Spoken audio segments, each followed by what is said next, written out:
안녕하세요, 아영입니다. 오늘 제가 이렇게 평소랑 좀 다른 각도에서 영상을 촬영하는 이유는 시험기간 공부법을 좀 보다 세밀하게 전달하는 것도 어느 정도 필요할 거라고 생각이 되어서입니다.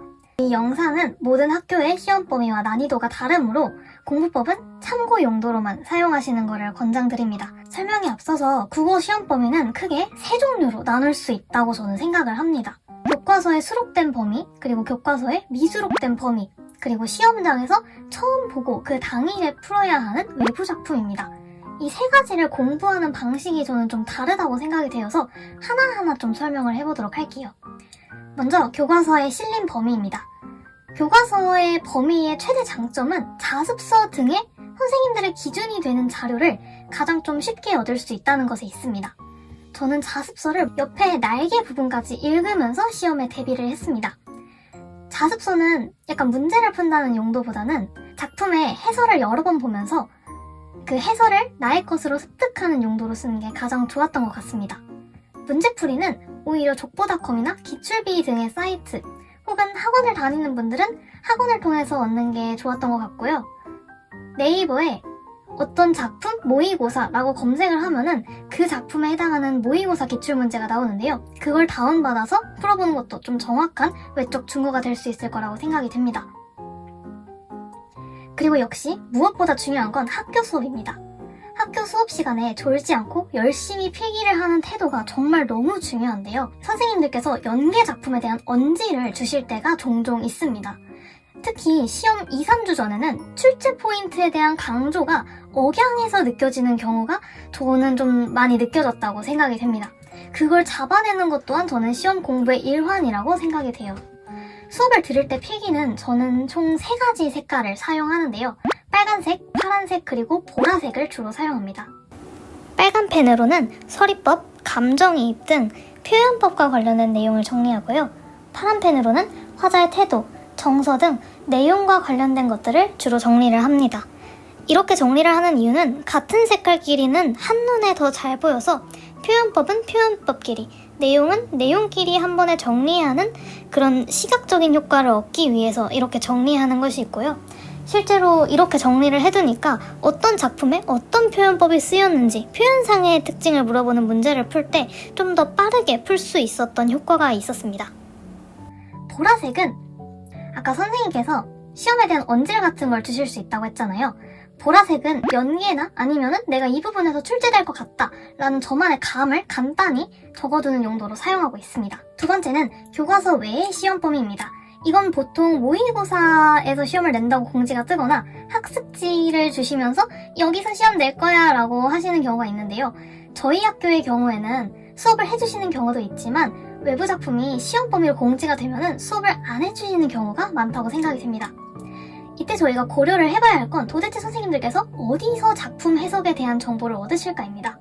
작품이 어떻게 해석되는지에 대해서 외적 중고를 저희가 가지고 있으면 훨씬 그 작품에 대해서 공부하기가 편해질 겁니다.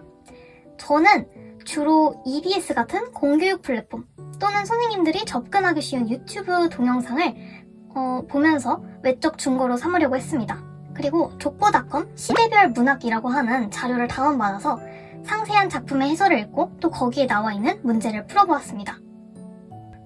세 번째는 시험 당일 처음 보는 외부 작품입니다. 저는 사실 이게 하이라이트라고 생각이 듭니다. 왜냐하면 시험은 정확하게 푸는 것도 물론 중요하지만 제한된 50분이라는 시간 내에 그 시간을 어떻게 조절하느냐도 매우 중요하다고 생각이 됩니다. 이 시험지에 처음 나오는 외부 작품은 시간 조절에서 너무 중요한 역할을 하기 때문에 어느 정도 예측을 하고 공부를 해가는 게 필요하다는 게 저의 생각입니다. 이 외부 작품의 유형 또한 조금 다양한데요. 첫 번째는 미리 선생님들이 언질이 있었던 외부 작품일 수도 있습니다. 언질이 있으면 2번이랑 뭐가 달라요? 라고 할 수도 있는데 아까 제가 선생님의 수업을 들으면서 왠지 나올 것 같은 예측 포인트를 보라색으로 필기한다고 했잖아요. 그런 출제 포인트들을 내가 직접 능동적으로 찾아서 학습하는 태도가 필요하다고 생각됩니다. 이게 어느 정도로 중요하냐면요. 제가 이번에 좀 느낀 바가 있어요. 저희 이번 시험 범위에 박선장의 오륜가라는 작품이 있었는데요.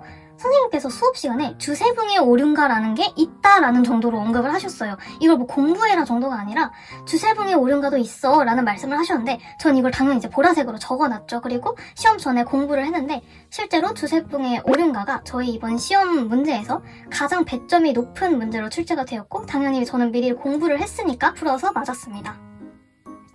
외부 작품의 유형 두 번째는 소설의 다른 부분입니다. 우리가 보는 소설은 그 소설 전문에서 극히 일부분에 해당되는 부분일 수밖에 없어요. 왜냐하면 소설은 너무 길기 때문에 소설 작품의 전문 내용을 어느 정도 파악하는 게 그래서 필요한데요. 다 읽으라는 이야기가 절대 아니고 유튜브에 올라온 요약본도 좋고 저 같은 경우는 현대소설은 대성마임의 김승리 선생님의 KBS 그리고 고전소설은 이투스 김민정 선생님의 신목 수특으로 전문 공부를 했습니다. 소설의 다른 부분이 같이 출제가 된다면 그걸 읽는 것만 해도 시간이 너무 많이 쓰여서 머릿속에 대강의 내용이 정리가 되어 있다면 훨씬 시간을 줄일 수 있습니다. 세 번째 유형은 시의 주제의식 또는 표현법이 유사한 작품입니다. 현대시나 고전시가는 주제의식이 비슷한 작품을 많이 외부 작품으로 가져온다고 전 생각을 해요. 자연친화가 주제인 시라면 비슷한 맥락으로 자연친화를 노래하는 시를 보는 것이죠.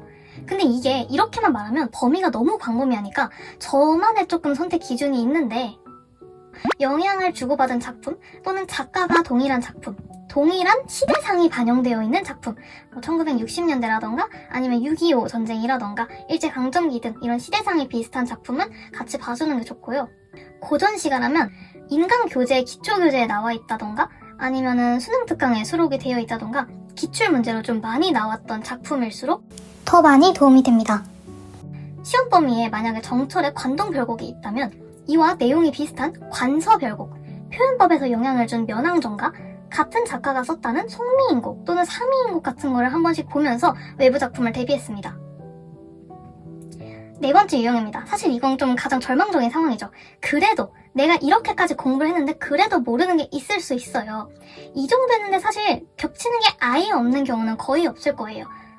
근데 이번에 정말 너무 운이 안 좋았다 라고 하면은 나도 이 정도 공부해가지고 이 정도 준비해서 시험을 봤는데 나도 몰라 하면은 다른 애들에게도 초면인 건 마찬가지니까 긴장하지 않고 이 지문을 천천히 읽어야 합니다. 저는 시험 범위에 나온 내가 아는 작품 혹은 내가 이미 알고 있는 학습된 부분을 먼저 속어법으로 선지해서 쳐내고 그래도 안 풀릴 경우에만 연계된 작품 또는 연계된 부분을 읽으면서 하나하나 속어법으로 문제를 해결했던 기억이 납니다. 네, 지금까지 저희 문학공부법에 대해서 소개를 해보았는데요. 저는 이 공부법을 사용해서 저희 학교에서 매우 시험을 잘 보고 우수한 성적을 거두긴 했지만 절대로 제 공부 방법이 옳다라고 저는 주장하지 않습니다. 여러분들에 맞게 유연하게 공부법을 사용하시는 게 필요하다고 생각이 됩니다. 혹시 공부법에 대해서 더 궁금한 점이 있으시다면 댓글로 남겨주시면 모두 답변을 해드리도록 하겠습니다. 시청해주셔서 감사합니다.